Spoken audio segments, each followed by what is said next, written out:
Yep. I'll help you save the messages. It should be pretty easy to use. I just can't guarantee the user's status and signal coverage when they're outside the city. We'll never know until we try. At least we're taking the initiative now. Let's go then. Let's expose those sages. All right. Paimon isn't as worried about being separated since it happened once yesterday. But Paimon still isn't happy about it.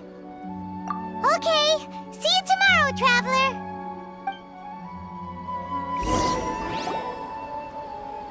That covers everything that's happened so far. Yes. Although the signal was choppy and had some interference, we still managed to receive 2 messages from you when you were outside. Okay, now that you understand what's going on, let's hear the messages together.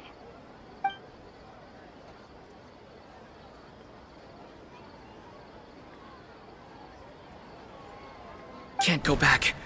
There are countless spaces here. Our Sub-Zeru's festival in Sumeru City is just one of them. I've entered another space. Before me are flowing sandstone and howling fish. Impossible and surreal sights. All these spaces are empty except for the occasional ones that contain mute puppets rather than people. I can't sense any human presence.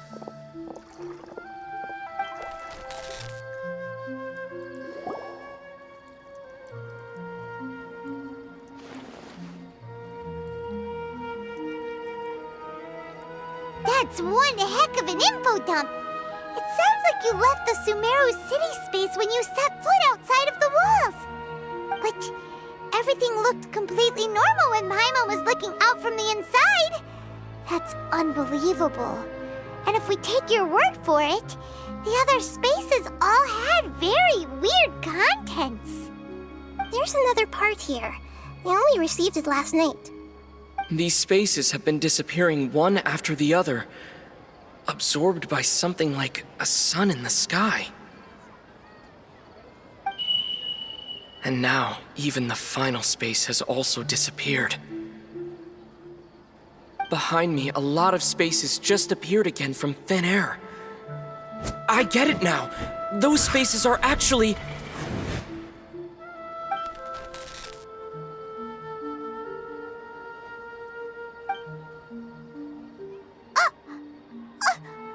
Why did the message end right there?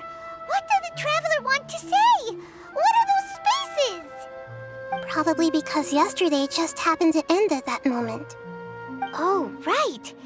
Paimon did hear a beep from the Akasha. Did it come from here or from the message? The message. It should have come from the Traveler's Akasha terminal. After the beep, Traveler said even the final space has also disappeared. Traveler, what do you think that final space could have been? All the bizarre spaces I saw outside the city had one thing in common: a lack of human presence. Was that space actually the real world? But wouldn't a real space just randomly disappearing like that be catastrophic? My impression is that each day in this samsara only ends at the sound of that beep from the Akasha. Was that space actually the real world? But wouldn't a real space just randomly disappearing like that be catastrophic? All the bizarre spaces I saw outside the city had one thing in common: a lack of... That doesn't sound right. I need to... Oh, so that's what it is! After the sound of the beep, the final space, the Sub-Zeru's festival, also disappears, and we're taken to the next day. Later on, Traveler also mentioned a bunch of new spaces materializing behind them. Do lots of new spaces appear every day? Paimon's head is spinning. Just what are these spaces anyhow? Well, consider this. For all the horrors of the Archon War, At its heart, it was just a game where a bunch of gods fought over 7 seats. So no matter how strange or spooky things may look on the surface, maybe all they point to in the end is a small and simple secret. Wow, the Archon War, huh? That's an analogy and a half.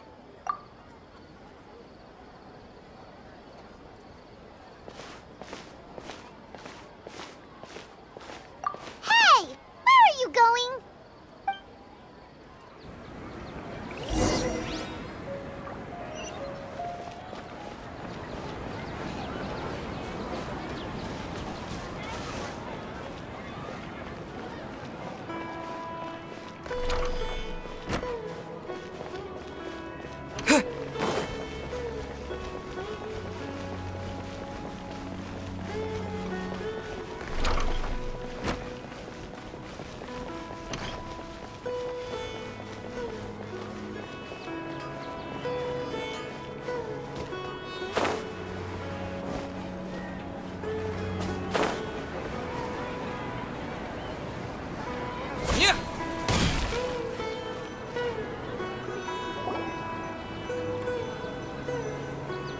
Do you want some alone time to think? All right then, Paimon won't disturb you.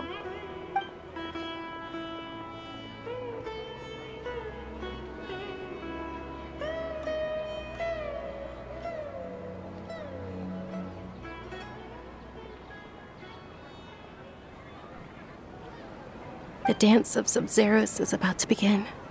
I'm going to go watch it. Okay. Why don't you go ahead, Dunyarzad? We still have some other stuff to do first. Okay then. See you later. Have you figured it out yet, Traveler? Time is ticking away. Awesome! What is it? Paimon wants to know. Oh, wait, no. Let's meet up with Nahida first. You can tell us both together. This time, we're gonna get to the truth.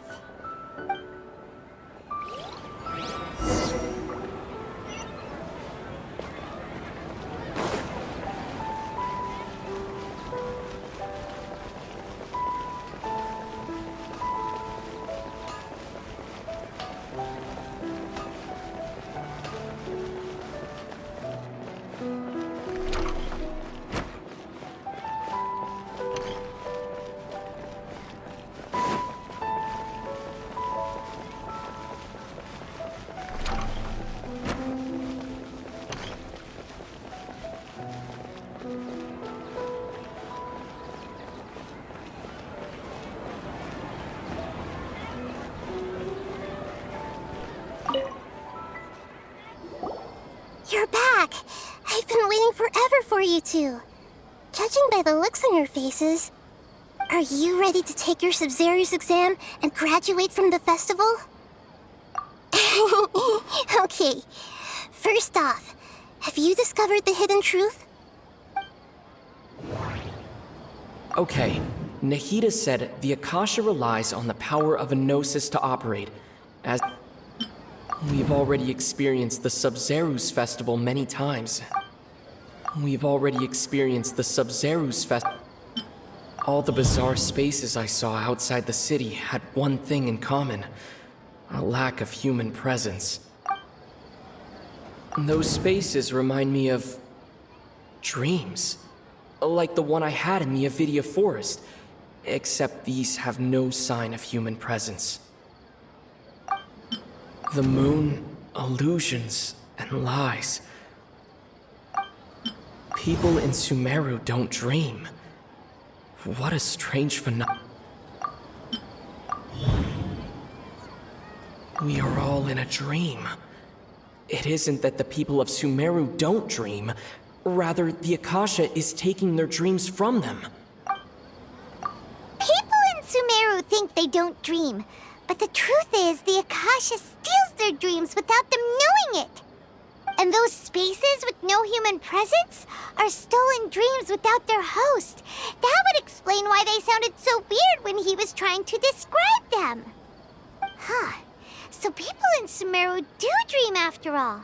In fact, we're all in one big dream together right now. Correct answer. Now, how did you conclude that the Akasha is capable of this? The Akasha relies on the power of a gnosis to operate. It is the manifestation of the God of Wisdom's power. It compiles the wisdom of the entire populace, and it grants knowledge to the people. The Akasha relies on the power of a gnosis to operate. It is the manifestation of the God of Wisdom. Oh, okay. Those dream-controlling creatures in the forest also get their power from the Dendro Archon, right? That would explain why the Akasha has the ability to control people's dreams, too. But is stealing everyone's dreams really how the Akasha compiles their wisdom? Isn't there anything more to it than that? Dreams are fantastical, complex, and full of imagination. People's brains are the most active when they're dreaming. In other words, dreams are rich bundles of human wisdom. So, in other words, the complete opposite of how Hypatia understood it. Paimon remembers her saying that the sages think dreams are foolish delusions, and the fact that no one dreams is a blessing from Greater Lord Rukkhadevata. So it was all a dirty trick? The real story is that the sages from the academia are using the Akasha to steal people's dreams for their own use, huh? Oh? By the sounds of it, you understand the current situation pretty well. So then, what about the samsara? The beep is a prompt tone for Akasha operations. We still hear it every night. Those spaces kept disappearing before my eyes. But as soon as that beep sounded, many more spaces materialized. Those dreamscapes kept vanishing. But as soon as that beep sounded, more new spaces appeared. The Grand Sage said, "Go celebrate the birth of that god to your heart's content." Did he mean... My mind feels exhausted. We've already experienced the...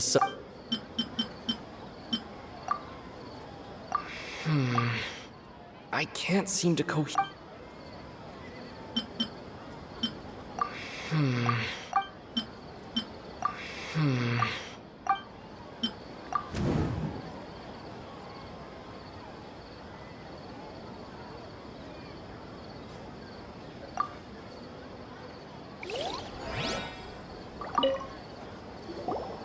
You're back! I've been waiting forever. Are you ready to take your Sub-Zero's Okay.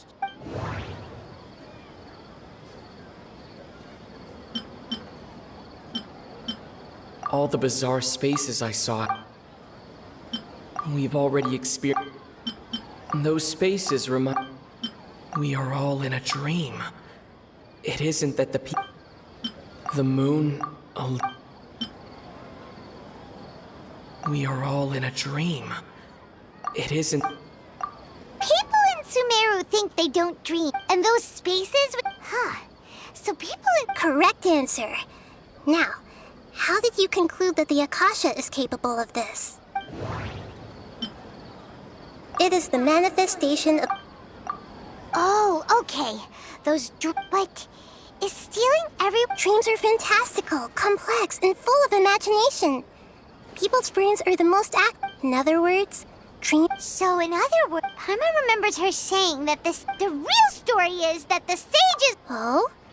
By the sounds of it, you understand the current situation pretty well. So then, what about the samsara? Those dreamscapes kept vanishing. But as soon as that beep sounded, those spaces kept disappearing. The Grand Sage said, "Go My mind feels exhausted. We've already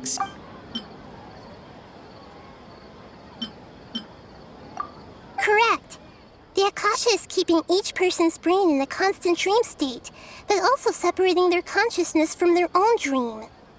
Their disembodied consciousness is placed inside the collective dream of the Sub-Zero's festival along with everyone else's, while their now vacant dreams are harvested by the Akasha. No one is any the wiser as another day passes in the dream, and so begins another samsara cycle. People wake up to yet another dream about the Sub-Zero's festival.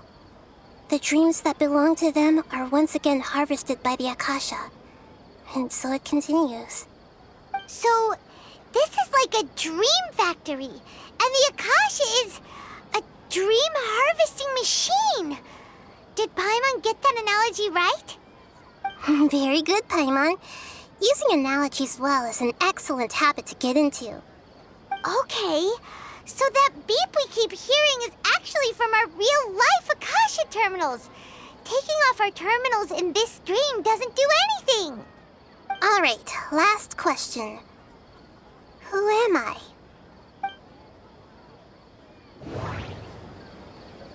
They say that alchemical divination is the Dendro Archon's divine revelation. So then, if Nahida has referred to herself as the moon... Now that I think about it, wasn't illusions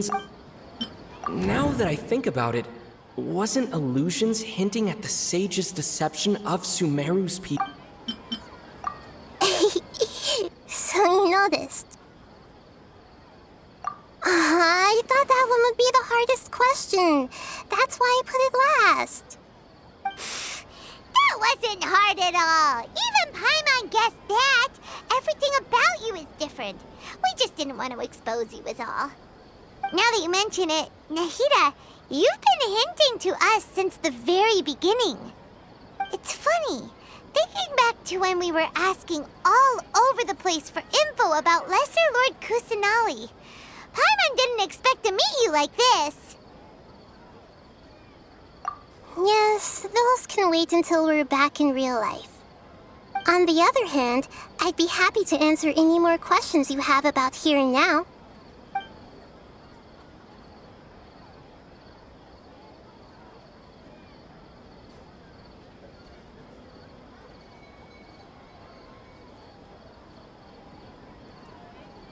Can humans really keep dreaming forever like this? Will it ever end? And if so, when? You might say your mental fatigue has already answered this question. Eventually, there's only so much that people can tolerate. Especially those whose health is compromised to begin with, like Dunyarzad. This relentless exploitation takes an even harder toll on them. People's lives are at stake here, and nobody knows a thing! We've got to put a stop to this!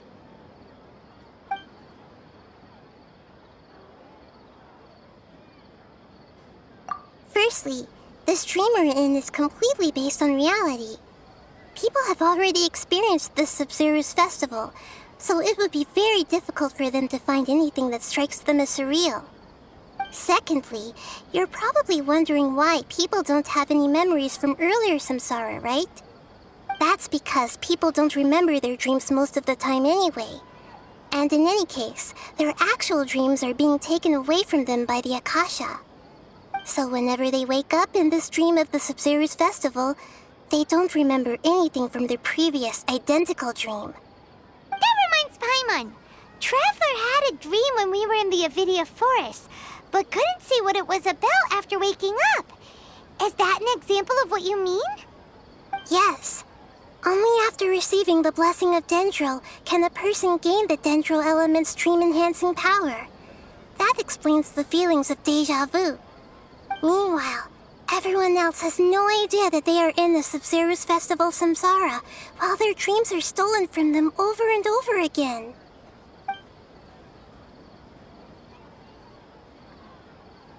Can humans really keep dreaming forever like this? You might say your mental especially though People's lives are at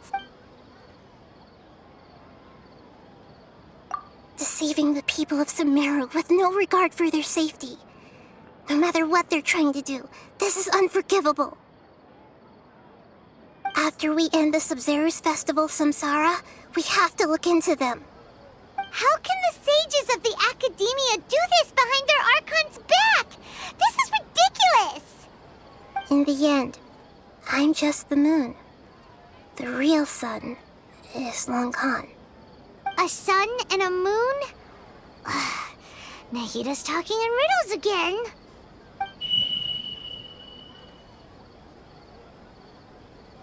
Oh, we're out of time today. I'll tell you how to break free of the samsara tomorrow. See you then.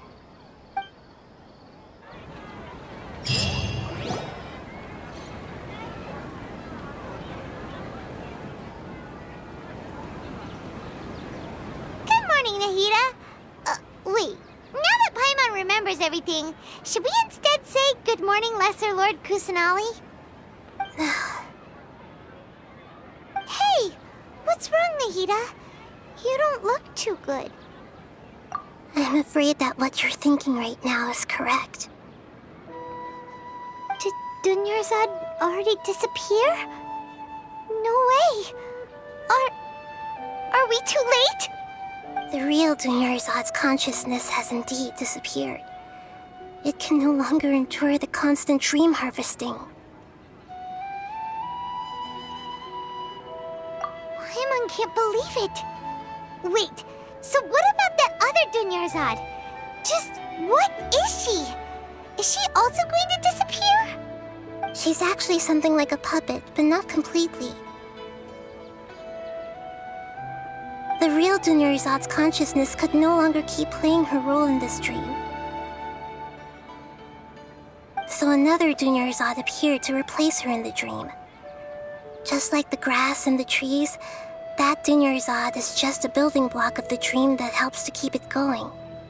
But personality-wise, she's nothing like the real Dunyarzad. Puppets are stiff and can't copy a living person's vitality. After all, they're just there as filler. You know, speaking of which, the old Dunyarzad might not have been too different from a puppet. Dunyarzad truly believed that she met you within her consciousness, and it was you who inspired her. So you do remember her after all. Yes. Back then, her family was overly protective of her.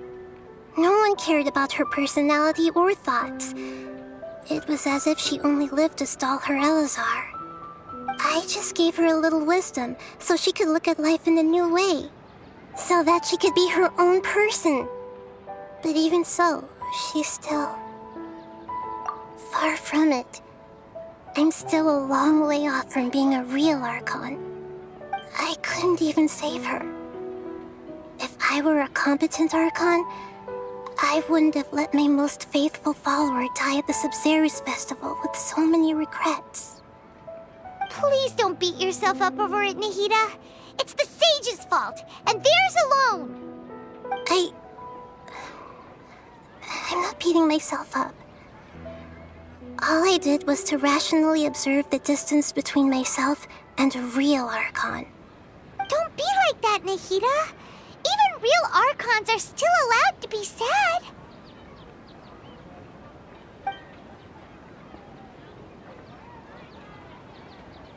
To prevent more tragedies like this, we must end the samsara as soon as possible. Great, but how do we do that? Although the Sub-Zero's festival dream is under the Akasha's control, only humans can dream.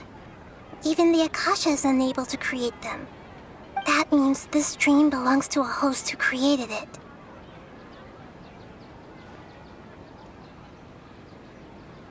Huh? So, how should we find that person?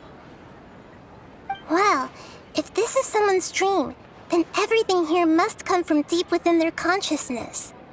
Which means, with the power of imagination, they can change anything in this dream.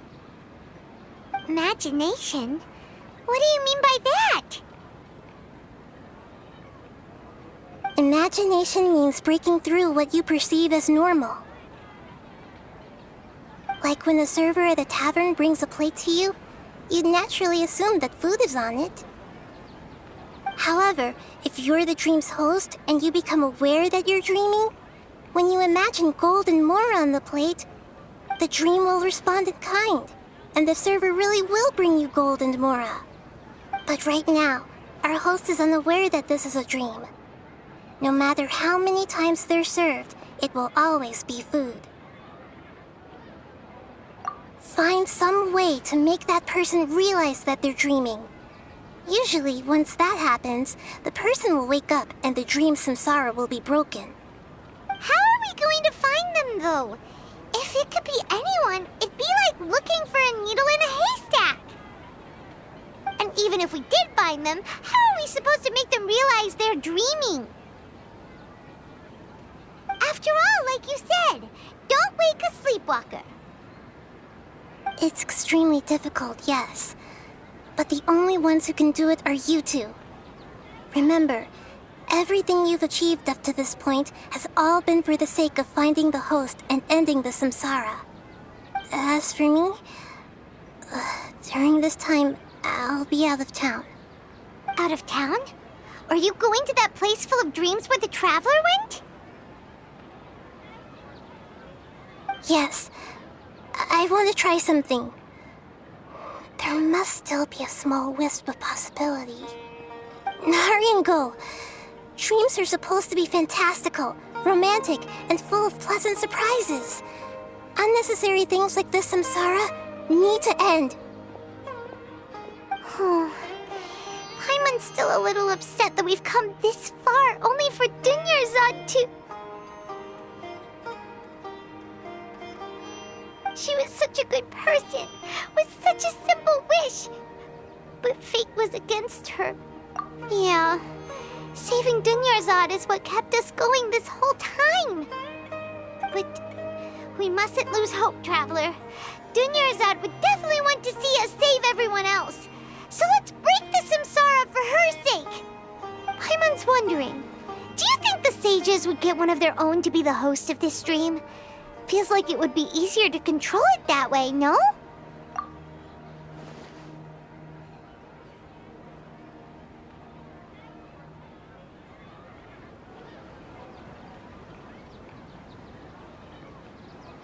Huh. That's true. Plus, the sages probably weren't counting on there being other factors beyond their control, like Nahida and us.